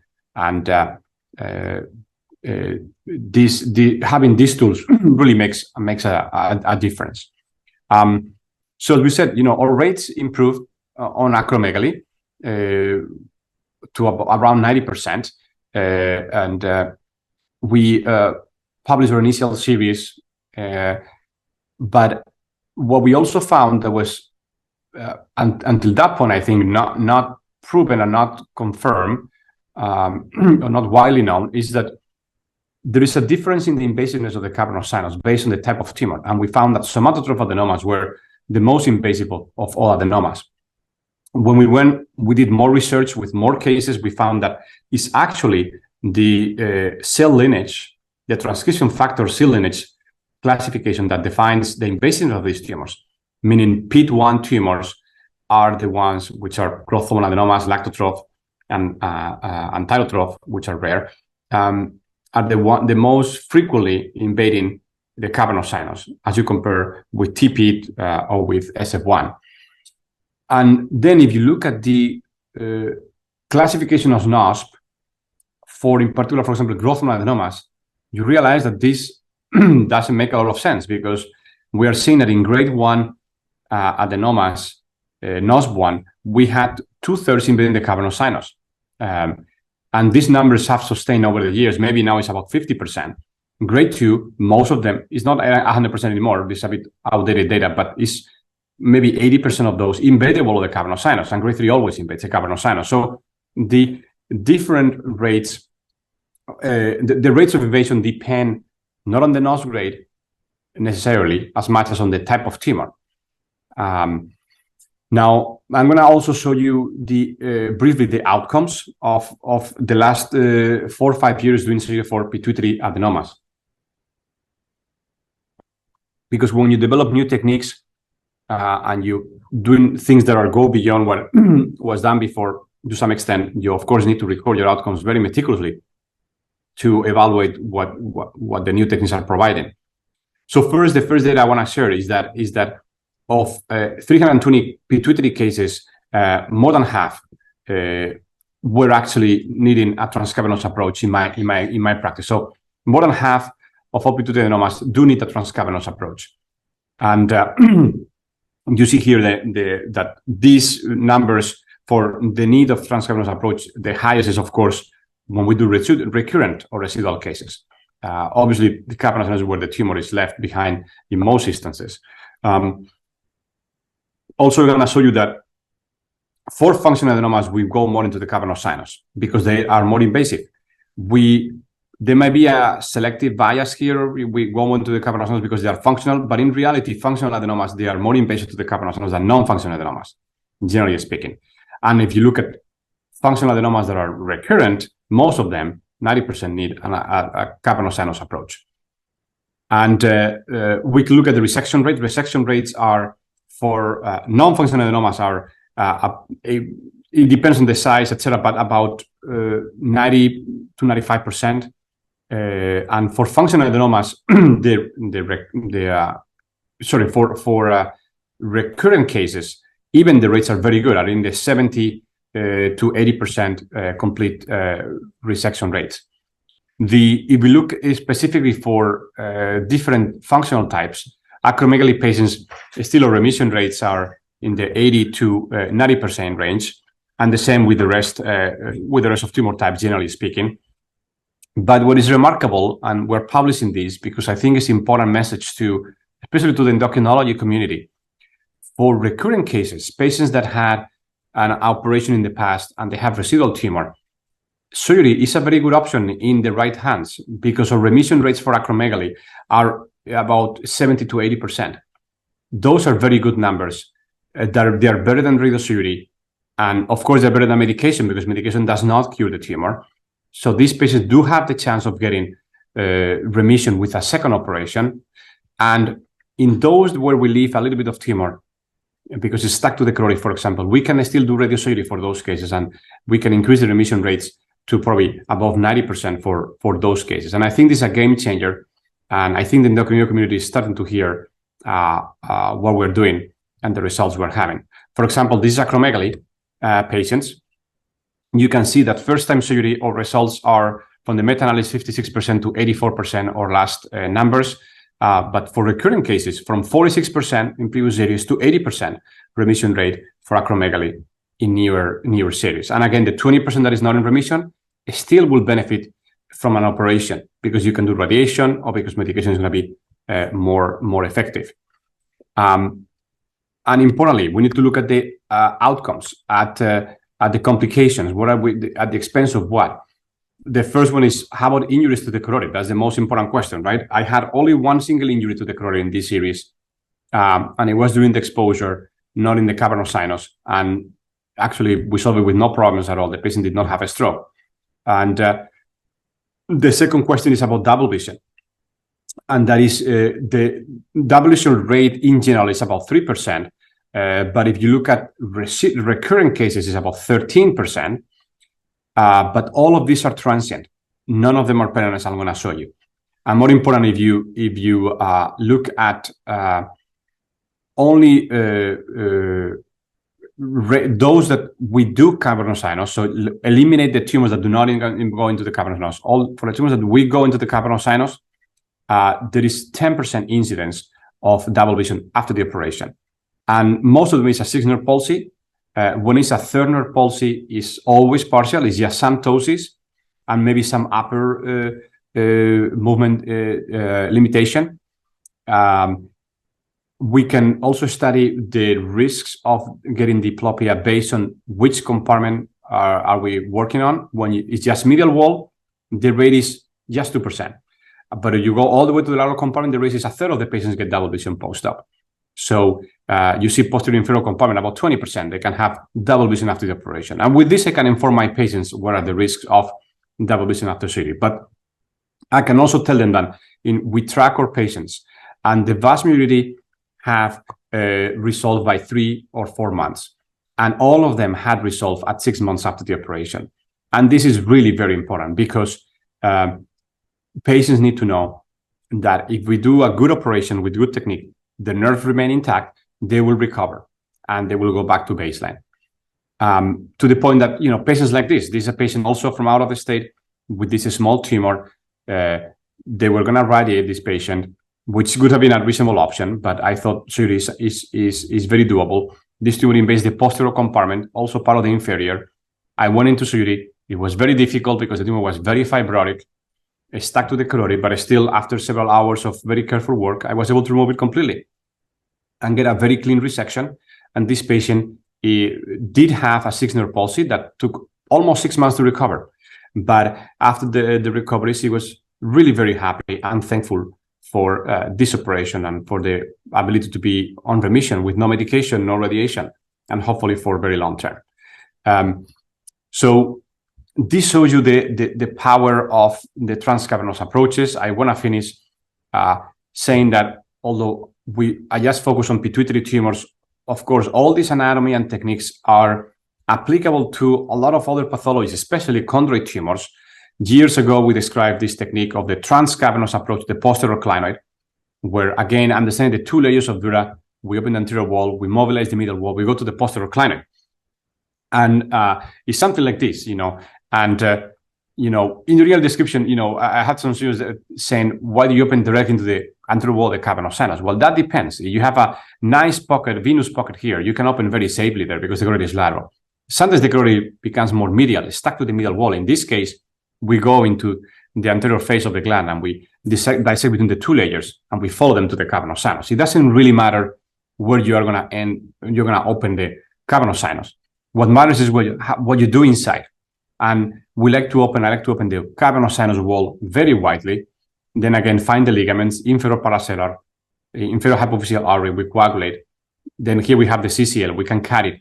We can extend all the way to the distal ring and diaphragma here. And then we can take our posterior clinoid and access to the cavernous sinus, both the roof, the posterior wall, and even the lateral wall we can access this way. And for example, this is a case of a chondrosarcoma. I did this week. This is a young guy in the army, actually in a military base in Japan. He's an American in a military base in Japan with this he's a pilot, and he developed a Turner palsy. So imagine how important for a pilot is to have perfect vision. And while you can do this through a middle fossa approach, I think the endonasal approach is perfect for this type of tumor.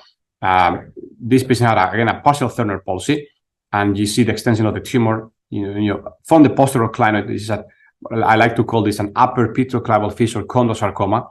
And the difficulty in this case, which is not very large, is that all these calcifications, and when I see calcifications like this around the carotid artery, it makes me feel a bit uneasy because I don't know how these are going to peel off the carotid.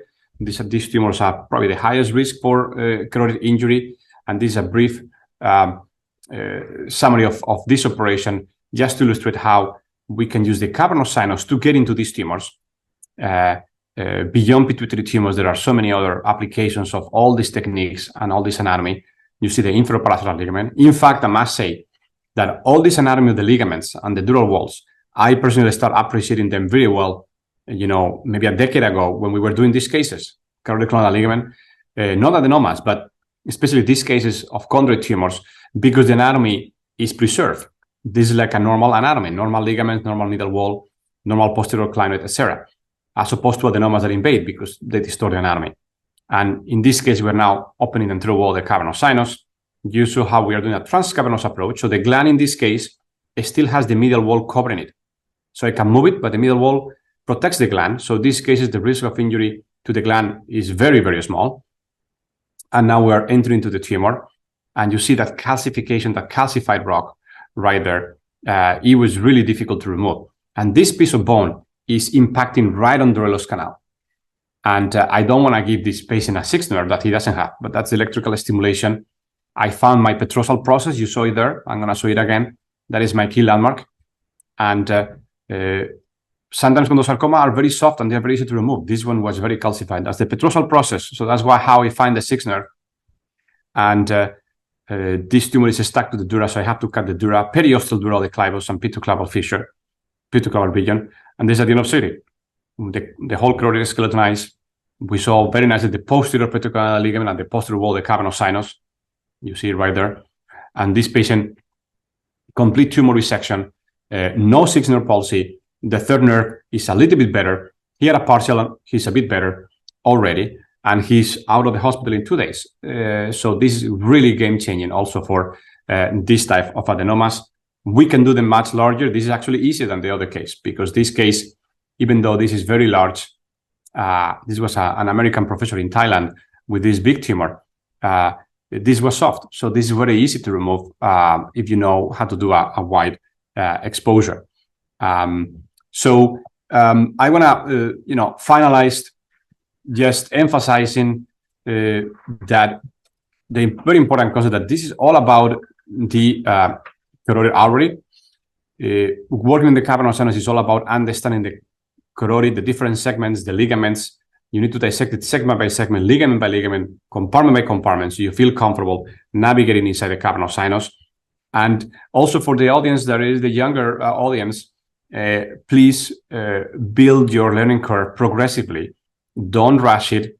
Go to the laboratory, do dissections, watch other surgeons, and be disciplined on your progression. You cannot jump into these cases and start going to the cavernous sinus without the proper preparation, because if you do so, you are at risk of injuring patients and having terrible outcomes. But if you do this in a methodical way, following the anatomy and the technique, you can have excellent outcomes as I've shown you. So it's all about the anatomical foundation that leads to technical innovations, understand all this key anatomy that bring us improved outcomes that I think is changing the field for pituitary surgery and many of our patients. Thank you very much for your attention. I want to invite you to our course next year, whoever is interested, and I'll be happy to take any questions. Thank you. Thank you, Professor Miranda. Today also your lecture, the very, very informative, especially transcavernous surgery. You presented many surgical case. All surgical procedure very close connection, the microanatomy of the cavernous sinus.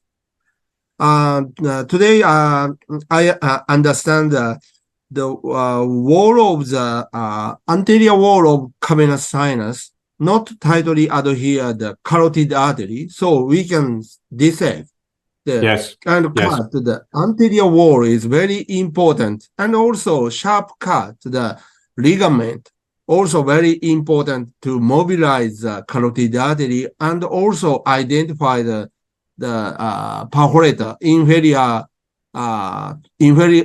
lateral trunk or inferior hypophyseal artery. If we perform the blunt dissection of the ligament, we have some risk to pull out the artery from the carotid artery. It's caused a rupture of the carotid artery. So today your lecture is very informative for all doctors to perform the cavernous sinus surgery. Thank you. Your lecture is very nice. Today we many guests listen to your lecture. So I want to have some question from the audience. Dr. Professor Nair, do you have any question? Thank you. Yeah. I agree with you, Takio. That is a masterly talk on the subject. You're truly at the forefront of cavernous sinus surgery and explaining the anatomical nuances. Thank you, Juan, and good to see you again. The majority of pituitary tumors, especially the Cushing's adenomas, are grade 1 and grade 2, and we often see that they are on the lateral side opposed to the medial cavernous sinus wall, and by the data, it looks like majority of them do invade the cavernous sinus. So, is it we should go with the view that we should attempt to try and resect it, or just make a decision on table to resect the cavernous sinus wall? Because often we try to dissect off the pseudocapsule away from the middle cavernous sinus wall, and that's about it. But is that something which we try to go more widely and try to resect it in any way? Because there often the histology will show that there is some encasement of the middle cavernous sinus wall. What do you think about it? Yes, thank you for your question. So let me first address Takeo. Takeo, thanks for your comments. Very important. I do think that, yes, opening the anterior wall of the cavernous sinus is very safe. And this under the years ago, I didn't know either. So, but you can separate from the carotid really well. Even in the clonidal space, it separates very, very well. And yes, the key danger, I think, is the branch of the carotid, that you can avulse and cause a hole in the carotid, and that can be troublesome. So great points, Takeo. Ramesh, yes, about that, every case, of course, is different. I do explore always the middle wall, like from the cellular side. After the tumor is removed, as you remove the tumor, you can appreciate if the tumor is adherent to the wall of the cavernous sinus or not. If it comes easily from the wall of the cavernous sinus, I always explore it with a cottonoid that just clean along the middle wall, and I see if it's smooth, and especially sometimes you find there is a little layer of tissue that is still gland that is very compressed, and still there is gland there. So then it's not invaded. If there is a bit of layer of gland, then there is no need to do. Sometimes I will remove that little layer of gland just to make sure. If there is no gland between the tumor and the wall of the cavernous sinus, and the wall looks very clean, I might still not remove it. But it's true that there are some cases where if I'm not sure, I might just remove it because it's very easy to do it. It's become very, routine for me to do it, and I can do it with very low risk. And of course, if there is any thickness, any not so clean, not so clear, I just do it and I remove it. Yeah, when you do it, Juan, do you? I mean, I think for those who try to do this, the main key thing is to make sure that you identify the inferior hypophyseal artery and then divide it cleanly so that you don't tend to avulse it, especially with the tumor around that location. How do you have any trick and anything for us to learn from how to do it? Yes, I have many tricks, many things I've learned, but the first thing is how to enter the cavernous sinus is one thing that is difficult sometimes. For pituitary tumors, you want to find that cleavage plane between the anterior and medial wall with a dissector. And you can start at the floor, depending on the anatomy, you need to find that area where the two layers can start separating. And I like to make a big hole into the cavernous sinus, and then you get a lot of venous bleeding. But you need to make a big hole because I like to open the cavernous sinus widely because I need to see the carotid artery. What I don't like is going to the cavernous sinus and not see the carotid. And it's not easy because it starts bleeding a lot, right? So I need to make it bleed. Then we use Flow Seal or Sogiflow, and you need to use patience. You put it, you pack it, you wait, and gradually the bleeding will decrease. I use reverse Trendelenburg. I use a bed where I can really bring the bed low and bring the head up, so the venous pressure decreases. That helped me. And then once the venous bleeding is controlled, I can see the carotid, and then I can start doing the dissection. And then you can see arteries, ligaments, and all that. Yeah. So you need to be very patient on dealing with the venous bleeding.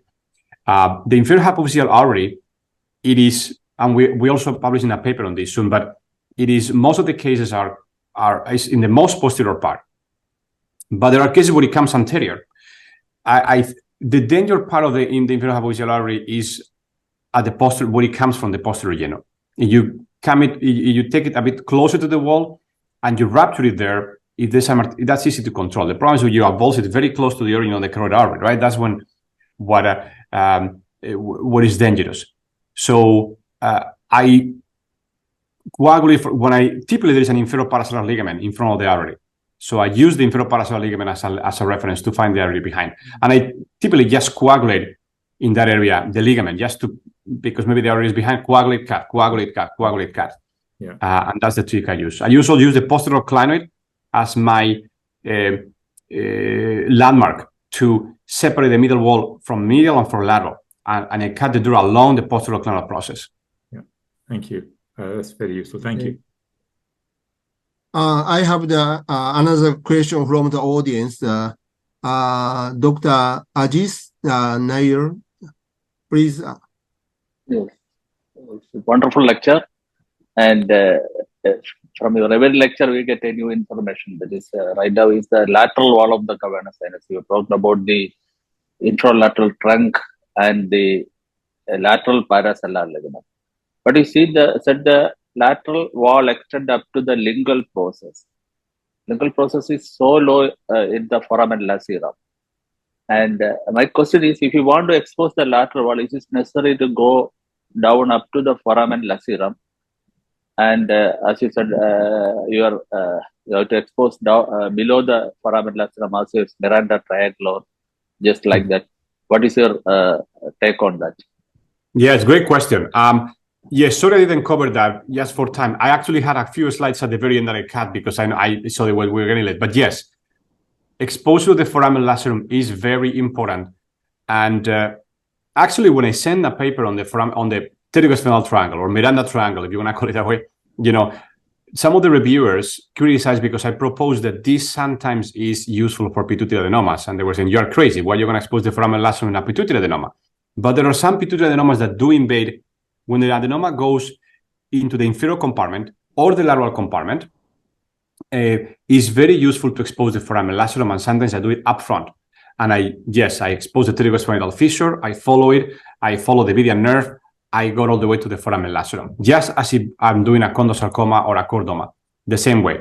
So, and that's the concept that I think is changing. It has to change, which is some of these adenomas, functional especially, do need to be treated like a skull-based tumor, like a chordoma, a condosarcoma, to get a complete tumor resection. And therefore, foramen lacerum, great question, is very important to expose. Yes. One more question. Can I ask one more question? This is regarding the paraclavial carotid.